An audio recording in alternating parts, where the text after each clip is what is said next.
किडीचं नुकसान झालेलं आहे आणि हे नुकसान आमच्याच्यानं बघितलेही जात नाही, इतकं प्रचंड नुकसान झालेलं आहे।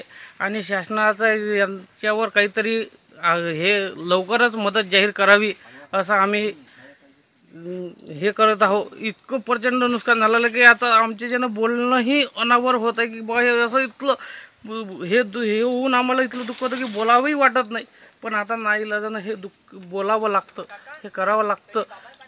याची काहीतरी ना काही शासनाने दखल घ्यावी आणि त्वरित यांच्यासाठी नीती उपलब्ध करून द्यावा हीच विनंती करू। धन्यवाद। अचानक वादळी वाऱ्यामुळे शेतीचे प्रचंड नुकसान झाले। मी भावनगर येथील शेतकरी असून माझी केळी 3 एकर आहे, त्यातील हे नुकसान तुम्ही पहा।